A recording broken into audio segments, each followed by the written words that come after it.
Students, आज हम discuss करते हैं सूक्ष्म जैविक वृद्धि चक्र या जीवाणु में होने वाले वृद्धि चक्र के संदर्भ में, या माइक्रोबायल ग्रोथ कर्व के नाम से भी जानते हैं। हम जानते हैं कि माइक्रोबायल ग्रोथ कर्व में जीवाणु अपनी संख्यात्मक दृष्टि से वृद्धि करते हैं, अर्थात जीवाणु की संख्या में वृद्धि होती है। तो growth is defined as increase in cellular constitute which lead to a rise in cell number, अर्थात जैसे जैसे कोशिका की संगठित या संगठन बढ़ता है या कोशिका के पदार्थों का संश्लेषण होता है जीवाणु में, उसी के साथ जीवाणु विभाजित होकर के अपनी संख्या में वृद्धि करते हैं। किसी भी जीवाणु की वृद्धि करने के लिए आवश्यक पदार्थों की आवश्यकता होती है, और जैसे ही आवश्यक पदार्थ सफिशिएंट मात्रा में किसी कल्चर माध्यम के द्वारा जीवाणु को प्राप्त हो जाते हैं तो कोशिकाएं विभाजित हो जाती हैं। जीवाणु मुख्य रूप से बाइनरी फिशन के द्वारा या द्विविखंडन के द्वारा विभाजित होते हैं, जिसे हम एसेक्सुअल रिप्रोडक्शन के नाम से जानते हैं। इसमें एक सिंगल जीवाणु बाइनरी फिशन के द्वारा विभाजित होकर दो कोशिकाओं का निर्माण करता है। जीवाणु के ग्रोथ कर्व के संदर्भ में हम देखें, जब किसी जीवाणु को किसी उचित संवर्धन माध्यम में आरोपित किया जाता है या संरोपित किया जाता है, तो यहाँ पर जीवाणु पोषक माध्यम में पोषक पदार्थों को प्राप्त कर अपनी संख्यात्मक वृद्धि करते हैं। सर्वप्रथम ये देखा जाता है कि जीवाणु अपने गुणन प्रावस्था में प्रवेश करने से पूर्व जीवाणु अपने अंदर उन संगठित पदार्थों का या उन आवश्यक पदार्थों का संश्लेषण करता है, और संश्लेषण के बाद में कोशिका आगे चल कर के विभाजित हो जाती है। किसी पदार्थ का संश्लेषण करना उस संवर्धन माध्यम के ऊपर निर्भर करता है। अगर संवर्धन माध्यम में सभी पोषक तत्व उचित अवस्था में उपस्थित हैं तो जीवाणु इन सभी पदार्थों या उन आवश्यक पदार्थों का संश्लेषण करता है जिससे वो विभाजन के लिए आवश्यक होता है। सर्वप्रथम जीवाणु अपनी संख्यात्मक वृद्धि करता है, अर्थात हम कह सकते हैं कि जीवाणु सर्वप्रथम अपनी वृद्धि करता है, इसके बाद में ये गुणन प्रावस्था में प्रवेश करता है, यानी अपने आकार में वृद्धि करता है। इसके बाद में जीवाणु विभाजित होकर के अपनी संख्यात्मक वृद्धि को बढ़ाता है। किसी भी जीवाणु के मध्य उसकी वृद्धि तथा उसकी संख्या के मध्य जो कर्व खींचा जाता है, जो वक्र बनाया जाता है, उसे हम ग्रोथ कर्व के नाम से जानते हैं। अर्थात हम कह सकते हैं कि जीवाणु की वृद्धि तथा उसकी संख्यात्मक वृद्धि के साथ जो कर्व बनाया जाता है या जो कर्व प्लॉट किया जाता है, इसे हम ग्रोथ कर्व के नाम से जानते हैं। इसमें मुख्य रूप से दो अवस्थाएं, वृद्धि अवस्थाएं तथा गुणन अवस्थाएं होती हैं। इन वृद्धि अवस्था तथा गुणन अवस्थाओं के मध्य ही जीवाणु का ग्राफ प्लॉट किया जाता है। इसमें मुख्य रूप से हम टोटल काउंट के मध्य तथा जो वाइबल जीवाणु हैं या जो जीवनक्षम हैं, यानी ऐसे जीवाणु जो विभाजित हो सकते हैं, उनके मध्य हम ग्रोथ कर्व को प्लॉट करते हैं। और ये growth curve total count growth curve तथा वाइबल काउंट कर्व के नाम से जाना जाता है। बेसिकली जीवाणु की समय के साथ होने वाली वृद्धि तथा उसकी संख्यात्मक वृद्धि के मध्य ये कर्व प्लॉट किया जाता है। हम किसी जीवाणु की ग्रोथ कर्व का अध्ययन करते हैं तो इसमें हमें चार अवस्थाएं दिखाई देती हैं।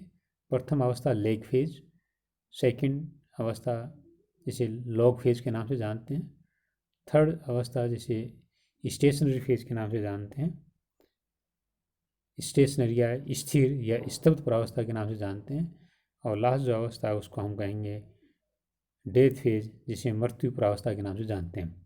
तो सर्वप्रथम हम देखते हैं लेग फेज। लेग फेज जैसा कि हमें ग्राफ में दिखाई दे रहा है, इस वक्त हम देखते हैं कि ये जो ग्राफ जो प्लॉट किया गया है, ये जीवाणु की संख्या तथा समय के अनुसार होने वाली वृद्धि के मध्य प्लॉट किया हुआ ग्राफ है। इसमें हम देखते हैं कि लेग फेज के अंदर सर्वप्रथम जीवाणु अपने आकार में वृद्धि करता है, अर्थात उन खाद्य पदार्थों को संश्लेषित करता है जो जीवाणु को विभाजन के लिए आवश्यक होते हैं।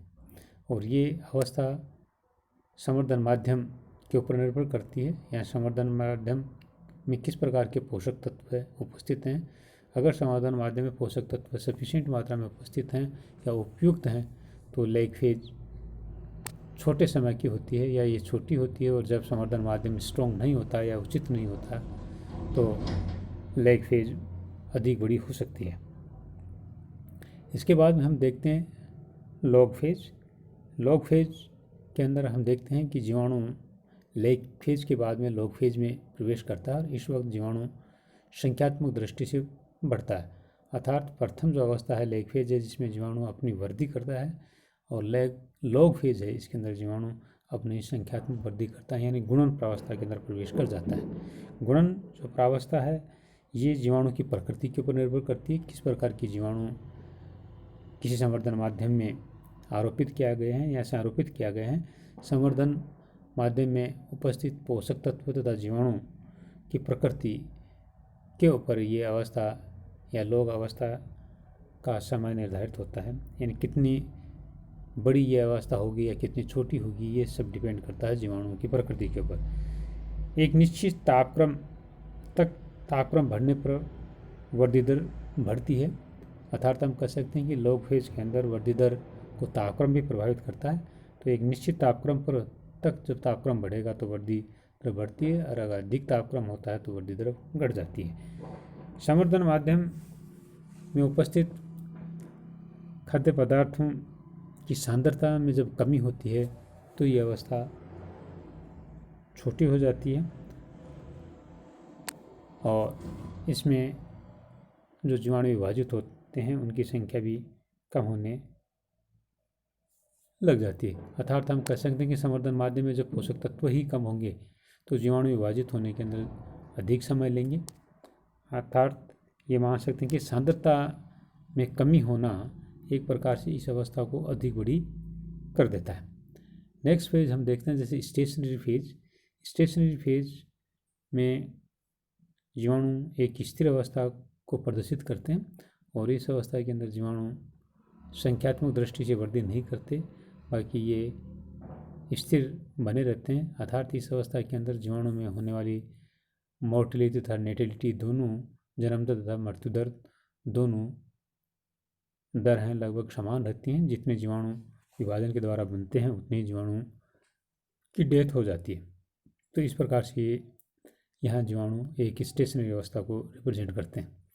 नेक्स्ट हम आगे देखते हैं कि जो डेथ फेज है इस अवस्था के अंदर हम इसे हास प्रावस्था के नाम से जानते हैं या मृत्यु प्रावस्था के नाम से जानते हैं। इस अवस्था में हम जानते हैं कि जीवाणु जिस कल्चर मीडिया के अंदर संवर्धित किए गए हैं वहाँ पर पोषक तत्वों की कमी हो जाती है, और पोषक तत्वों की कमी होने के कारण जीवाणु को वृद्धि करने के लिए पोषक तत्व पर्याप्त मात्रा में नहीं रहते, इसलिए जीवाणु यहाँ पर डेथ करने लग जाते हैं या इनकी मृत्यु होने लग जाती है। साथ साथ इस अवस्था के अंदर विषैले पदार्थ भी इस संवर्धन माध्यम में अधिक इकट्ठे हो जाते हैं, तो इन विषैले पदार्थों के विषैले प्रभाव के कारण भी जीवाणु के ऊपर विपरीत प्रभाव पड़ता है और जीवाणु की मृत्यु होने लग जाती है। तो इस प्रकार से हम देख सकते हैं कि किसी जीवाणु की वृद्धि जो चक्र है इसके अंदर हमें 4 प्रकार की अवस्थाएं दिखाई देती हैं, जिसे हम lag phase, log phase, stationary phase तथा डेथ फेज के रूप में इनको स्टडी करते हैं। और ये चारों प्रकार की जो अवस्थाएं होते हैं इनके अंदर जीवाणु अपनी वृद्धि करते हैं तथा गुणन करते हैं।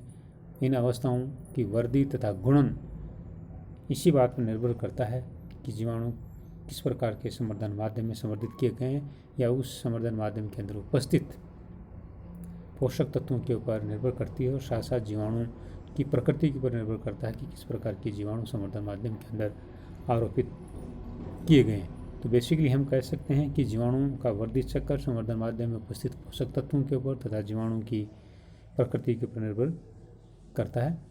इसे हम सूक्ष्म जैविक वर्धित चक्र के नाम से जानते हैं या माइक्रोबायल ग्रोथ कर्व के नाम से इसे हम स्टडी करते हैं। धन्यवाद।